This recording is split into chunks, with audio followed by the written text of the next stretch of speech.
What's going on, everyone? It's Mike back again. I'm here with my co-host. It's nice to say that again, isn't it? It Co-host is, it John. is.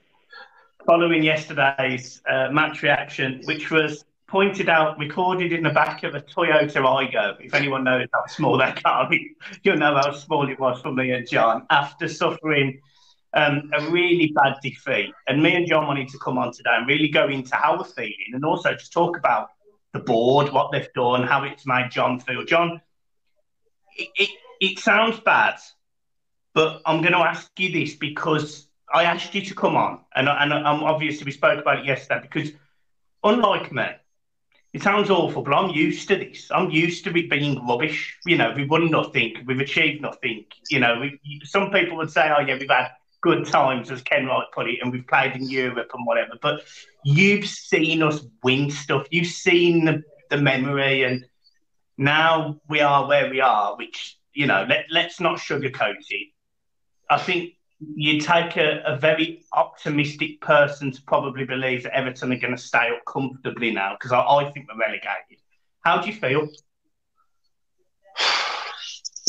Feel so distanced from the club as a fan, Michael, first and foremost. The statement that come out yesterday, in my opinion, should not have come out before our biggest game of the season up to now. Shouldn't have come out. He didn't have to tell us the board members weren't going to be there. They could have mentioned that after the game. There was enough pressure on yesterday's game without a statement coming out like that 3 hours before kickoff. Now, for me, the statement is the board saying, you want to fight, you've got one. They've drawn an even bigger divide now between the fans and the board. And then, it was mentioned that Denise Barrett-Baxendale was put in a headlock 11 days ago or whatever it was. In my opinion, because I know you've got to be careful what you say, it didn't happen.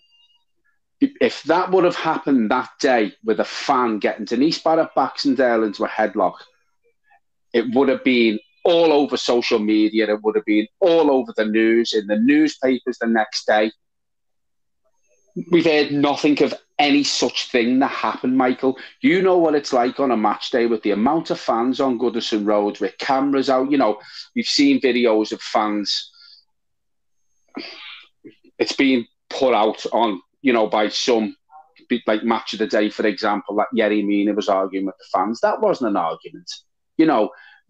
Good on him. He got out of his car. I know it looked like he didn't have anywhere to go because he couldn't move. But good on him. He did talk to the fans. That wasn't an argument that Match of the Day have said it was. This board now have done what they wanted to do. They've tarnished Everton fans now with saying fans were arguing with players. Denise Barrett-Baxendale was apparently put in a headlock. Denise Barrett-Baxendale will have her own security, i.e. stewards around her, when she enters Goodison Park and when she leaves. That statement yesterday that was put out by Everton Football Club was just to take a bit of the heat from them and tarnish Everton fans with a bad name. Everton fans aren't bad. Everton fans wouldn't do things like that, Michael. This club, in my opinion, now, there's two battles going on now. You've got the boardroom battle, and it's absolutely woeful on the pitch. And at the minute, I don't enjoy being an Everton fan, Michael, anymore. They've took away the joy of going the game.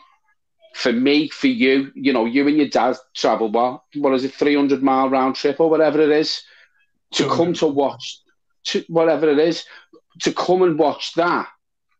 For no board of directors to be there. I'm not bothered if the board of directors are there, Michael. It really doesn't bother me as long as I go to the match and see a performance. Now, I know we'll probably go on to the football side of it in a minute. But this club, at the minute, is a laughingstock. Not just in England, all over Europe. And this is what this board wants. They're deflecting any blame that's being put on them by the fans or what have you, and turned it right round now and tarnished Everton fans by coming out with statements like that, in my opinion, did not happen. And the way I feel at the minute, Michael, this club's finished, mate. It's absolutely finished, and I don't see things improving. What happens now? You know, and everyone's entitled to do what they do, whether they want to sit there for half an hour after the game, bring banners. I totally agree with it all. Me and you stayed back. You know, we didn't stay for the full length of it, granted. But as I've said to you, Michael, do you think Mashiri, Kenwright and Baxendale are bothered with 5,000 people sitting in their seats after the full-time whistle to do a protest? They're not bothered. They're laughing at us. They're not bothered on anything that us as fans do. And the divide now from the fans to this football club as a whole, I've never known it this bad. It's shocking. It makes me feel sick to think that. Yeah, we've had good times, and as you say, you can't really remember them. I've seen the good times. We've also seen bad times. At the minute, Michael, this is as bad as it's been. It's never, ever been this toxic between fans. I seen grown men crying yesterday in the lower Bullens. I've cried a couple of matches ago, Michael, because it breaks our heart to see the football club that we love, that we work hard to pay good money to go and watch this club perform week in, week out. Yeah, the football side of it is a different issue. But going back to what I said about these owners, Michael, they're not bothered.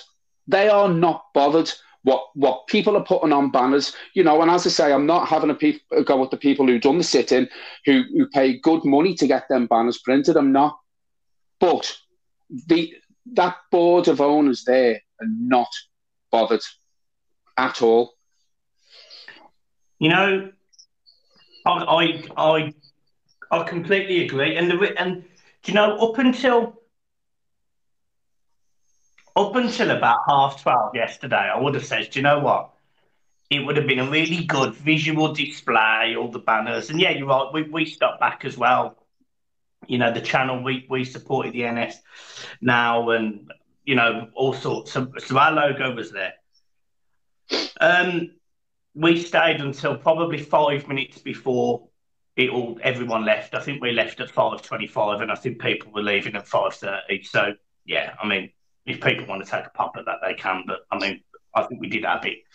But the simple fact of the matter is, for me, the fact they didn't turn up, they weren't bothered. They didn't care. And we can make political stands, we can do the protest, we can do the planes overhead, we can do everything, but they're clearly not listening, nor not bothered, nor when you've got Mashiri coming out on TalkSport and let's be honest, talking complete nonsense. It's very obvious how deluded the board are. Now, if Denise was put in a headlock, and it is true, then look, absolute cretin who did it, absolute, I don't condone anything like that, and nor do you, and nor does anyone associated with this channel. But the timing of it, as you rightly say, was ridiculous. And also on top of that, what makes it even worse is if Everton were like, well, we don't want to say anything about this. We don't want to, we want to brush this under the carpet. It happened. We don't want to come out with it because we need to stabilise the club. We need to make sure that the fans are trying to get behind the team. All that did yesterday by releasing that statement 2 hours before kick-off was destabilise the whole atmosphere. I would go as far as saying, yes, Frank Lampard tactically was not great. I would say the players in that second half were a disgrace and clearly not fit to wear the shirt, bar a couple of them. But the board certainly didn't help us get a result yesterday. They were actually against us. You may as well have said that those 4 individuals, if you include Ingles, may as well have been on the Southampton board, wishing for Southampton to win. And the thing that's sort of been crossing my mind and not making sense to me is Mashiri, once this stadium is built, will have invested probably close to £1 billion in Everton, if not maybe more. What does he gain if we get relegated? So why isn't he pulling the trigger on Frank? Why is he just allowing this to just meander on? Because what could have happened is after we lost to Bournemouth, That means we could have had a new manager in place with that new manager bounce, got a result at home to Wolves. Yeah, fair enough. We might not have got a point at City. Fair enough. Okay, well, no disrespect. I didn't expect to. But if we would have won against Wolves and against Southampton, and even if we'd have lost to Man City, we'd be 5 points better off than we are now, or 4 points, whatever it is. So we'd be better off than we are now. And you sit there and you think, do you know what? It's actually a disgrace that they've managed to get the media to turn on us. They've managed to deflect all of the pain for the last 20, 30, 40 years, whatever it works out to in proper numbers these days. They've managed to deflect all of that pain and that anguish and that emotion back onto us as if we are the cretins that are our Everton Football Club. The whole board has managed to make everyone look at it and go, oh, we feel so sorry for them because this fan base is just terrible. It's a disgrace. It's actually a disgrace. They're very good at it, Michael. And how many planes have we got, being seen flown over Goodison Park, pulling a banner at the back with Ken Wright out, and he's still there. Now, I don't know where we go from here. That interview that Farhad Moshiri done on TalkSport, 12 months ago, he said he wasn't going to do that anymore. He wasn't going to be talking to Jim White anymore. He was going to go down the right channels and through Everton's media team. Everton have a very, very good media team. What's the point in having a media team? If we're not going to go down the right channels, we hear nothing from that club. Absolutely nothing. Denise has gone quiet. We don't hear from Moshiri unless he's on the radio talking to his mate. Bill comes out with that much rubbish when he does talk to the fans. Farhad Moshiri has not got a clue. He has not got a clue how to run a football club. And this just proves why Arsenal didn't want him or Usmanov any part of their board, because they knew what he was like. The divide now, as I said before, is huge. I don't know where we get it back. Going to the football side of it now, 7-1 on aggregate, we got beat by Bournemouth. If they were going to make a change, they should have done it then. I don't know if a change makes any difference. As you said before, maybe the players need a different face in the changing room. They need that new manager bounce, because we keep seeing, and we've seen it ourselves, and we see it on social media, that the players are still playing for Frank Lampard. I'd say they sort of are up until yesterday, but that second half performance yesterday was nothing short of a disgrace. Would you know what changed my opinion on that? Sorry to chip in, John. Do you know what changed my opinion on that? I think some of the players are playing for Frank Lampard, but there was a moment, I think it was the 91st minute, and Everton have got a corner. Me and you were sitting next to each other, I think, at this point. And we said, why is Jordan Pickford standing on the halfway line, clearly looking at Lampard to try and get him to go into the penalty box? There's 3 minutes. I'd rather try and get an equaliser than, if we lose 3-1 at that point, who cares? And if you notice, when Pickford turns round after clearly hearing no, don't go up for the corner, you clearly see his face. And it was I'm not, maybe I'm reading too much into it, but you could clearly see it was just kind of like. But it's little things like that you notice, Michael. It's little things like that you notice, and, as you've said, send them up. Yeah, how many times do we... There was another one. But how many times do we see... No, but how many times do we see a goalkeeper going up, in the last minute when we've got a corner or what have you? 9 times out of 10, nothing comes of it. But that point yesterday, if something would have come off it, if Frank Lampard would have let him get into that box, gives the players a bit of confidence back. For me, I don't know what it is playing at Goodison. The players look scared. They look nervous to play in front of our fans. Going on to Lampard, we've lost 10 out of 13 games, I think it is now. We've lost the last 4 at home. Any other manager loses his job. Now, I'm not going to sit here and say sack him, sack him, sack him, because I don't like seeing managers sack Michael. I know I've done it in the past, but it's not good enough. Now, he comes across as a very nice man. Yeah. Them words he said yesterday, where he's told the players at half-time, it's not about a tactical game anymore. What's that? A football match is all about tactics, so how can he come out and say, I told the players at half-time, it's not a tactical game anymore. We can't afford to play a tactical game when we're in the position we're in. What load of rubbish is that? What do the players think when they hear that? It's the equivalent of not doing a half-time team talk, isn't it? You may as well have just gone in there and go, get yourselves a drink, lads. 15 minutes, you're back out. I'll see you out there. Sounds. Yeah, and then we saw James Ward-Prowse from kick-off. Lovely ball, lovely touch round Ben Godfrey. Slapped it home, 1-1. Took 2 minutes. The free kick that they got, we could see what James Ward-Prowse was going to do. Oh, do you know what? As soon as he hit, because he'd had one 5 minutes before, and he put it into the wall, and I thought, right, he's had his sighter now.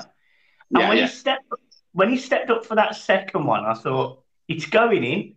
And the defending, I don't know whether Pickford was waiting for somebody to jump on the back post, but why that isn't saved is actually beyond me. But nevertheless, you know, it was silly by Gordon rushing into Ward-Prowse. It was. For me, Gordon lost us the game yesterday, and I'm not singling individuals out because the second half performance wasn't good enough. But why make that tackle? Why did he have to make that tackle? If he doesn't make that tackle, Mike, possibly, you know, we don't know what would have happened. We get a point. I know it's only a point, but it stops the rot. You know, and I'm not being funny, apart from next week when we go to West Ham. Anything can happen there, but our run of fixtures after that, if they're going to make a change, it has to be done soon, because I'm telling you now, I don't see us getting much. I don't see us getting much out of our next fixtures. Then, who knows, we could be too far adrift. You know, you've got Forest pulling away from it now. Southampton, bottom of the table team, have won 3 on the run. All right, one was a cup game, granted. They're putting a run together against Man City. So they had confidence going into yesterday's game, Michael. What worries me, and I've said this to you on the phone, when we stayed up last season, the teams that were below us weren't as good as the teams that are sort of below us now. The teams that, well, I mean, there's only one now, but, you know, when we were just teetering above that relegation zone this season, the teams that were under us, very capable of getting results.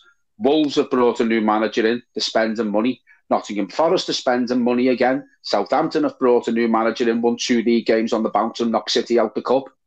You know, Aston Villa are getting results. They were round and about by us. I'm worried, Michael. And I probably feel more worried this season about relegation than what I did last season. Because there was fight. There was fight last season, Michael. Don't see it. I wholeheartedly, and this sounds awful, because there'll be a lot of people that will be like, Mike, that's too negative. But I'm actually resigned to going down. And the only silver lining to that, and because there isn't many silver linings, but the only silver lining is you have to press restart. When you've got a wage bill like we have, when we've spent so much money, when we've got a stadium on our back, we have to press restart, because if we don't, John, in 3 years' time, Everton Football Club will be in administration and we will be never coming back to the Premier League. And any hope that people in my generation and my son's generation and his generation, any hope that they had of Everton winning a Premier League or a Champions League or an FA Cup or a Carabao Cup, it's gone. It's gone. This football team is literally on the cusp of oblivion. The board don't help. The financial fair play is now restricting us massively. I mean, how clever is it? You know, this is how space cadetish at times, some of the people in the Everton board are. You've got Chelsea, who've just gone and spent, I think it's 90 million euros, whatever that works out to be in pounds, on a player they didn't really need, just to not strengthen Arsenal, and signed him on an 8.5-year deal to benefit financial fair play. I mean, you don't see anyone at Everton thinking of that, do you? I tell you what, No. Go and sign. If we need a striker, go and sign Danny Ings. Go and put him on a 6-year deal, not a stupid wage, but say, look, Danny, you're going to play every game, and you score goals, we'll give you a massive bonus. You keep us in the Premier League, we'll give you a big bonus. Everton don't have the nous to do that. What they'll do is they'll give him a 2-year contract, sign him on 120 grand a week, and we'll go down, and we can't get out. We can't get out of the deal. That's the difference. And another thing as well is Everton players haven't got a relegation clause in their contract. Mate, we're destroyed. So, if we go down, we are finished. Everton Football Club, or any football club that gets relegated from the Premier League, I think they lose about £90 million. We can't afford to lose £90 million. And I've said this to you, Michael, if we go down, we don't get back up. Because I'm telling you now, there's teams in that championship that are far, far, far better than us. And if them teams don't get promoted this season out the championship and Everton do drop down, we won't come back up. Because there's better teams in that championship. There's better run clubs in the championship. What's our team? Let's go through our team. Let's go through our team. If we got relegated, there'd be no Pickford and no Begovic because they get moves in the Premier League. So you're looking at a new goalkeeper. No one's going to buy Mikalenko, so he'll be our left back. You're probably going to have Patterson will probably stay, I think, to be fair. Patterson will stay. You'll probably have, if Michael Keane doesn't leave in January, you'll probably have Michael Keane. Because I don't know who's going to buy him. You're not going to have Yuri Mina. You're not going to have Tarkowski. You're not going to have Coda. We'll have Tom Davis in the middle. We're probably Ghana guy. And Holgate. You'll have Tom Davis in the middle. You'll have Lewis Warrington in the middle, which I haven't got a problem with. He's a young lad, but he's not Premier League proven, so he's not going to get down to now. You're going to have probably Tamari Gray and McNeil. Tamari Gray probably gets to move to the Premier League. I mean, he was rubbish yesterday, but he probably does get a move. But so you're going to have McNeil, and Gordon will be gone. Your centre forwards, Neil Maupay. Neil Maupay, yeah. So you are talking about that team doesn't get up. No, that team doesn't get up. It's not even mid-table championship. Best player in that was Ben Godfrey and Patterson. The club is rotten to the core. And I mean, I'll ask you, since you've been asking the questions, if Frank gets the bully, who comes in and keeps us up? There's two names, and please don't shoot me down. Sam Allardyce. I agree. He does what he says on the tin. We're not going to win nothing with him. But apart from, I think he's been relegated once in his career, he keeps teams up. I think there has to be, and it's going to be horrible to say this to a lot of people. And again, I'll get stick for this. But Sam Allardyce managed to finish 8th with a team that, in my opinion, worse than what we've done. Maybe not. Quite, yeah, it's quite maybe not as bad as we had, but it was very bad. I mean. But what I'm saying is he finished 8th after we were being, I think we were 17th when he come in, and we managed to finish 8th that season. But do you know what makes me laugh? Everton fans, me included, you included, yet we do want to see pretty tippy-tappy football. It'd be nice to be able to watch that. 1, we haven't got the players to do that. And 2, if we bring Sam Allardyce in, the football's going to be awful. But the football's awful now. Mate, you know what I mean? If you look at the stats, I mean, we can sit there and people will talk about the football. If you look at the stats, Everton are second in most long balls this season. You can go on your Premier League app and check that, guys. We are, I think it was second or third most long balls. We are facing, I think it's the 3rd highest amount of shots on our goal. Our tackle, the XG, whatever it is 20 or something. Yeah. I mean, honestly, we are. And expected goals, they're higher than what we're actually scoring. So basically, what we're saying is we're having lots of chances created against us, and we're going long, and we're not scoring any goals as a result of going long. So basically, we're toilet. We are absolute Yeah. toilet. The two names you were going to mention there were Sam Allardyce and Sean Dyche. I'd take either of them. I'd take either of them. People are saying that they wouldn't take Moyes as well. I'd take David Moyes as well. I'll throw that out there. I know people will disagree with it. I know they will, and that's fine. Everyone's entitled to their opinion. David Moyes come in when we were 17th. He went into West Ham when they were 17th. Yes, they are now at the bottom of the league or wherever they are. It is time for a change with Moyes. Absolutely, West Ham should sack David Moyes, but I don't think. I think he keeps them up. I still think he keeps West Ham up, even now. Well, I think it's. I'm unsure about David Moyes coming back. My brother messaged me today. I get it. I understand. And the only reason people of my generation would probably be like, yeah, okay, we'll take David Moyes, is because unfortunately that's the best times I've had. The best times I've had as an Everton fan were under David Moyes, and that speaks volumes. I think it's written in the stars. I think, according to reports in the Telegraph, West Ham weighing up their options of getting rid of him and bringing a new manager in. Is this what Everton are waiting for? Hoping he gets the sack? We don't know what goes on behind them four walls of Goodison anymore, Michael. So is this what the board are waiting for? Hoping he gets sacked and then Everton don't have to pay compensation? Or a West Ham or... But we move for him now. We've got to move for Sean Dyche now. The problem with Sean Dyche, we don't fit the way that there's a certain way that Sean Dyche plays, and there's a certain setup. It's usually like a 4-4-2. He's usually got a big man up front and a quick fellow off him. Everton haven't got that. We haven't got that. We haven't got the team. We haven't got the squad to play Sean Dyche way, and we can't go out and spend money to bring them sort of players in who we want. But even if you do, in 2 years' time or 1 year time, you're going to have people, no disrespect, but you're going to have people that are going to be moaning about the style of football that we're playing. So you can't win. You can't win. The only way, I truly believe this, the only way that I think Everton get a manager that pleases everyone and you're going to, in the long term, get the sort of football you want, is if they go, absolutely, this won't happen, by the way. This won't happen. This won't happen. I think I know what you're going to say. Go on. Do not start cutting this and going, oh, yeah, Mike said this. It will not happen. But the only way of doing it is begging Carlo Ancelotti to come back. Carlo Ancelotti to come back. And he ain't gonna. He is not going to.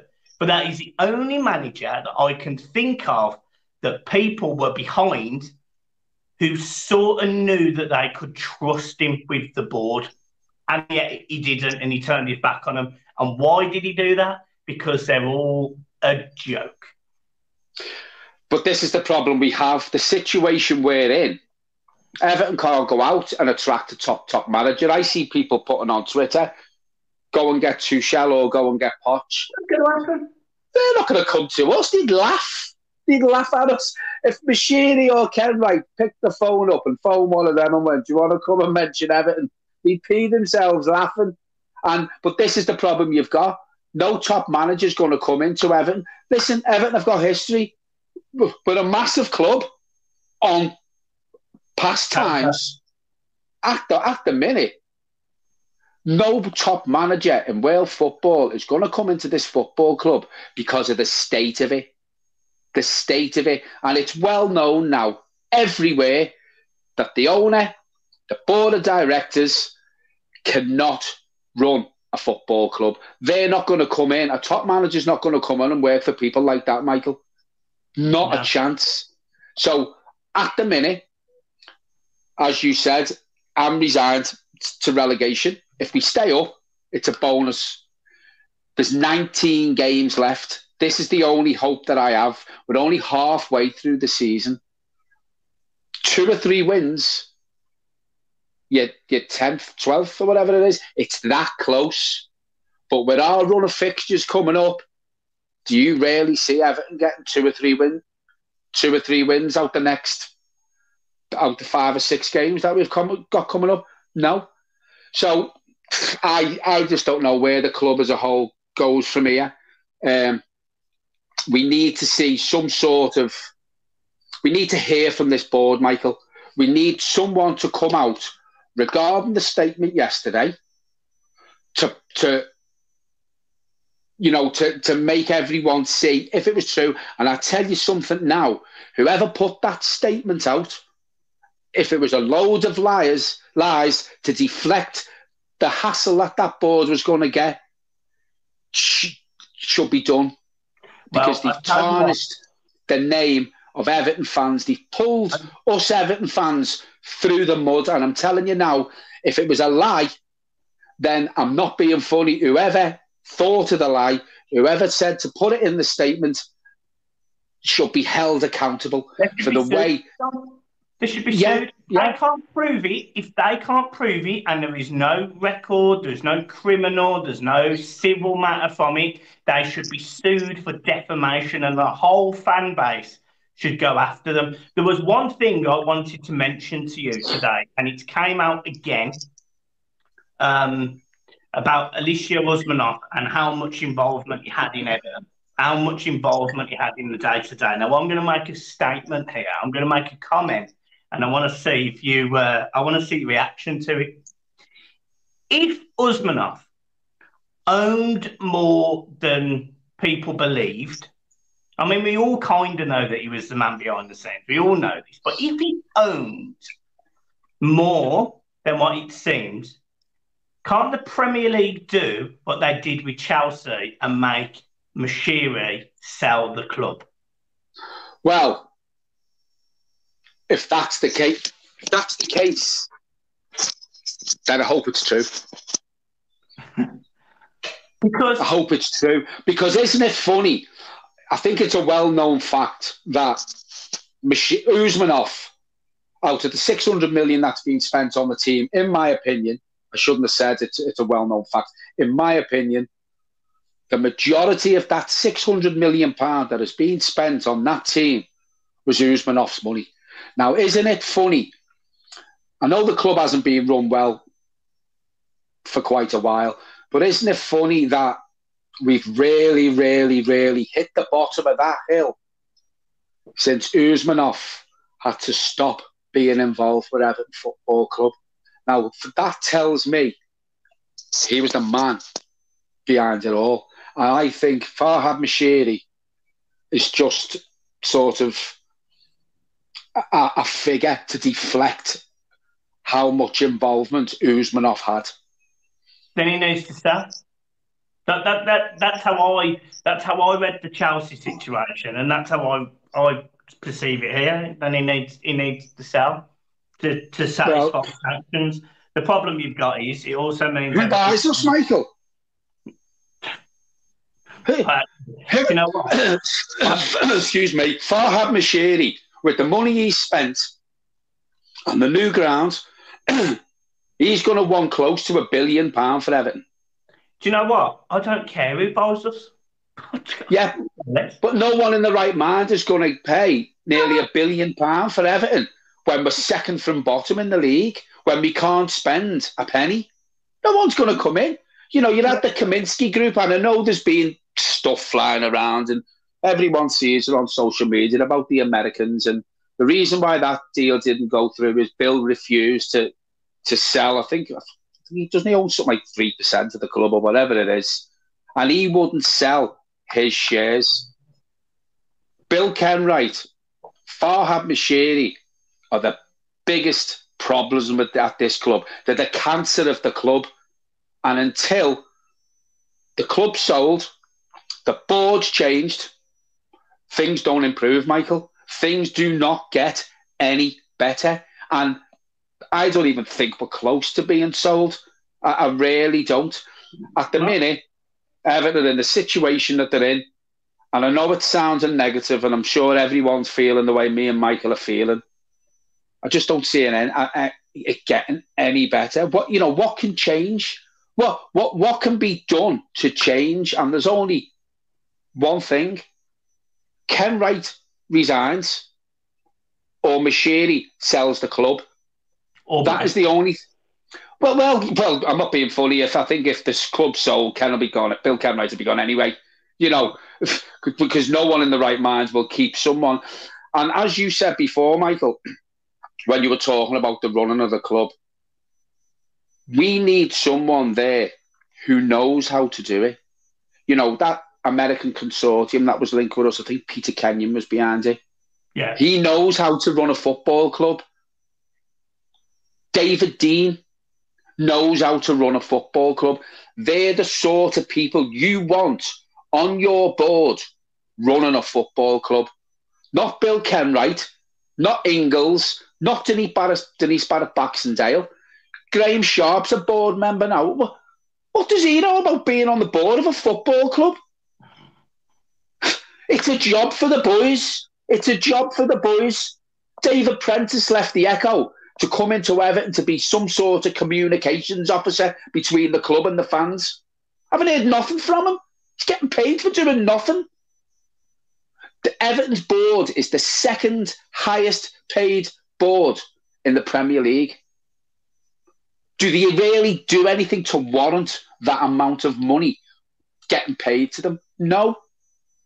There's clubs better run than us. Southampton are better run than us. Leicester are better run than us. Villa, you look at the teams who Everton were, and this is no disrespect to them teams I've just mentioned, so don't shoot me down for that if any of their supporters watch the channel. But years ago, Everton were one of the best run clubs in the country when we had John Moores as the owner and, we had the chairman and stuff like that. Good people who put their money where their mouth is. And I'm not saying Mashiri hasn't put money into the club or Usmanov hasn't. But they don't know how to spend it. They're like kids in a sweet shop. They're like kids in a toy shop. Oh, I'll have that, I'll have that, I'll have that. You can't run a football club. It's like giving your 4-year-old your bank card. Yeah. And saying, go ahead. Go and spend what you want in Toys R Us or something. Do you know what I mean? It is. And while we've got people on that board who aren't of the ilk of David Dean and Peter Kenyon, and we've got the likes of Denise Barrett Baxendale on the board, and Bill Kenwright, Farhad Mashiri, who doesn't know how to run a football club, nothing changes. Nothing gets better. Last thing, I promise. The January window, we haven't signed anyone yet. We're halfway through it. If Frank Lampard's sacked, you would think that a manager that comes in wants to bring his own players, etc. What do you think we better need? Get a move on. What do you think we need to stay up, John? Well, I think it's pretty obvious. I think it's a well-known fact. We need a centre-forward. Like a Danny Ings. Not saying go out and give him £120,000 a week. Dominic Calvert-Lewin can't do it on his own. Neil Maupay is a championship player. We need a centre-forward. We need a creative midfielder. And we need a better winger. I agree. God only knows why we didn't take the money for Anthony Gordon. And listen, this isn't a video to slag players off. But Anthony Gordon is not good enough. He's not good enough. In my opinion, he believes in his own hype. He thinks he's better than what he is. If we would have sold him to Chelsea for the 40 million or whatever it was, that gets you two or three players. Okay, you're not getting world-class players, 3 players for 40 million quid, but it brings players in who are better than Dwight McNeil, and it brings players in than Maupay. Let's talk about that. If Everton, and guys in the comments, correct me if I'm wrong here, because I like to read up on it, but if Everton was to make the Connor Cody signing permanent, which I believe would cost us 4 million, that would allow us to bring in another player on loan. Everton have already inquired about Danny Ings on loan, so that would make me suggest that there is movement in the squad for loans at least. Why don't Everton go and approach someone like Chelsea for, and this is going to sound absolutely wild, but somebody like Mason Mount? He's not playing. They're proper slagging him off, but he is a player that can run off the ball. He's better than what we've got. and he will score the odd goal. But again, would Mason Mount want to come to Everton, Michael? On loan and play football. Who knows? Who knows? But you're not going to know. My point until is, that's your ask. Yeah, you've got to ask. My point is, we've got to stop. It sounds awful, but pussyfooting around football teams without thinking, oh yeah, they ain't going to sign for Everton, they're not going to sign. Just stick it on the table and have a go. You know, but the board haven't got the nous to do that, and this is the thing, Michael. The only person that ever did that was Roberto Martinez. Yeah. Because he went in and he went, right, I want McCarthy, I want Gareth Barry, I want Lukaku, I want Deulofeu. These were players that were like, Gareth Barry ain't going to leave Man City. You know, Deulofeu ain't going to leave Barcelona. Lukaku, Lukaku was almost signing for West Brom on a second loan season after playing for Chelsea, and Everton went, you know what, let's do it. Just go out and do it. The thing with the Danny Ings one is I think it was well known that they did approach Villa. But Everton only wanted to loan him. Villa want a permanent deal for him. So unless Villa change their mind or Everton do pay for the permanent transfer of Danny Ings, then that won't happen. Which could have happened if we didn't spend £12 million on Neil Maupay. And this is the thing, you know, I see Everton fans, and again, you know, please don't shoot me down. Everyone's entitled to an opinion. But 7 of the 11 players that started against Wolves were brought in by Frank Lampard and Kevin Thelwell. So people are saying, give him a transfer window. Would you give Kevin Thelwell and Frank Lampard your money to spend? No, I wouldn't. And not after Neil Maupay and Dwight McNeil for 30 million between them. No, I wouldn't. Not a chance. 30 million pounds for Dwight McNeil and Neil Maupay. The lot over the park got Gakpo for 37 million. Man, if we had sold Gordon for 40 million and we hadn't have spent 30 million on them two, Everton would have had 70 million pounds to strengthen or do what they like. And so this just proves that the board, haven't got a director of football, is not, in my opinion, not good enough for his job. Frank Lampard obviously had to agree to these deals as well. I personally think, listen, as I said before, he comes across as a nice man, Frank Lampard. He may be a good manager in years to come because he's only young. He may turn out to be a very good manager, Frank Lampard. The problems Frank Lampard's got at the minute is for the car crash that is Everton Football Club. He's not experienced enough to deal with the situation that he's being put in. I think he's being, pardon my French, shit all over by this board, Michael. From probably false promises, not getting deals over the line. Deals should have been ready to be signed on the dotted line for the situation that we're in with the attacking sides of the team and the centre forward position on the 1st of January. We're now on, is it the 13th or whatever it is, the 14th? 13th, isn't it? No one. We haven't seen contract David, one person yet. Nothing. So are they waiting to see what they do with Lampard? Because, you know, what happens if they go out and bring players in on loan? The next manager comes in, doesn't play them. We've seen it with El Ghazi. What sort of move was that? Have they learned from them one mistake? You know, have they learned from anything? And if they have, was it the El Ghazi situation? What happened this season? We bought in Vinagre. He's played 28 minutes of football. Can't get him over Mikalenko. Again, he's poor. In my opinion, I don't think he's good enough, Mikalenko. But Vinagre's better going forward. Yeah, exactly. Totally agree. Listen, we've got what we've got. To put a positive spin on, if I can try and be positive, as I said before, we're only halfway through the season. There's 19 games to go. But out of them 19 games, our next 6 games that we've got, how many points do we get? You know, it's how long's a piece of string? You know, I after them 6 games, Michael, there's 13 games left. We could be rock bottom. Yeah. Once you're down there, it's hard to get out of it. So I know it's been a bit of a negative video, but I think we've laid our cards on the table, and I think we've spoke for how a lot of Everton fans are feeling. Again, going back, don't want anyone knocking at my door. If it did happen with Denise, then fair enough. But show Everton fans the proof instead of tarnishing them and pulling this fantastic group of fans that this club's got through the mud. Yeah, I just want to make one last point on that. I don't agree with the Everton fans that chased the cars last night. Mina was talking, he wasn't arguing. John alluded to that earlier. So I don't think there was anything in that one. The stuff with Ellie Sims and Anthony Gordon, I don't agree with. So that doesn't look good when it's on national media. So guys, just please try and refrain from it. And the other thing I would say, and I'm ending on a positive here, Everton have strongly been linked with players like Dan Juma. Now, yes, he may well be signing for Bournemouth, but we understand he's in London and he's speaking to Premier League clubs. Now, one of them is probably us. So if that come off, that would be a good signing, I would argue, and solve the wing. Play we need.